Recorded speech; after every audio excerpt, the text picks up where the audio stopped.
Hey everyone, welcome back to Motor Travel, the channel where it's all about motorbike travel and adventures. In this video I want to talk about my old tried and tested Untitled Sierra 2 helmet.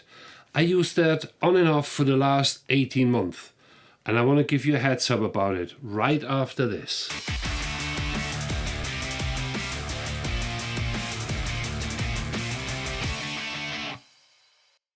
I think it's time to give that helmet a bit of a rundown because it's actually a really good motorbike helmet, and for about £150 or maybe $150 you can't go much wrong with that.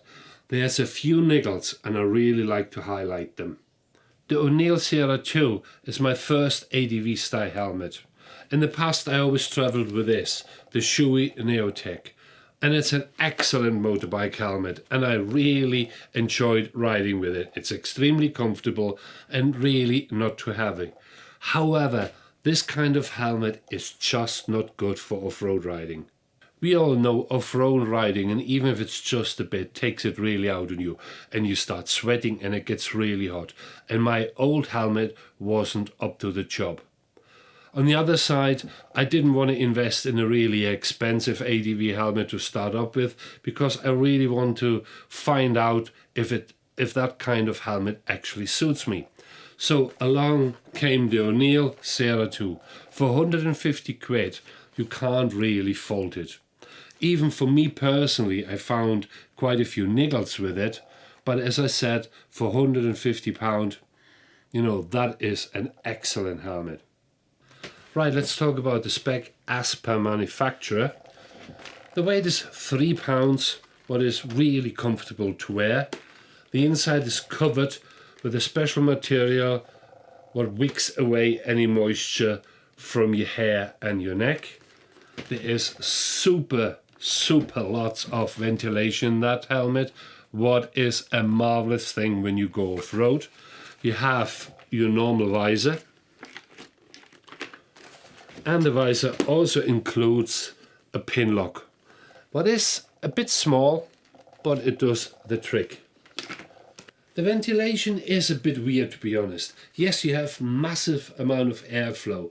However, even on normal road condition, if you ride for a few hours, you really feel the sweat running down your neck. And that experience is pretty new for me because I never had it with any other helmet I own. And that is really the main niggle on this helmet. It's the ventilation. You can't control it properly, and I think that is the big problem. Sometimes when you ride late at night and it gets cold, you really feel the cold air going through your helmet. And even if you close the visor and the vents, you still feel the draft. To the extent that I sometimes had to stop and just put my balaclava on because it's just not comfortable. So to sum it all up, this helmet is a real workhorse. And that's what it's there for, to go off-road in it. It's not a touring helmet, it's not an average ADV helmet. If you use it in the application where it's meant to be, you can't go wrong. And for the price of £150, it's definitely a bargain. That helmet is around for many years and I still highly recommend it. For me, it's my go-to helmet when it gets a bit rough.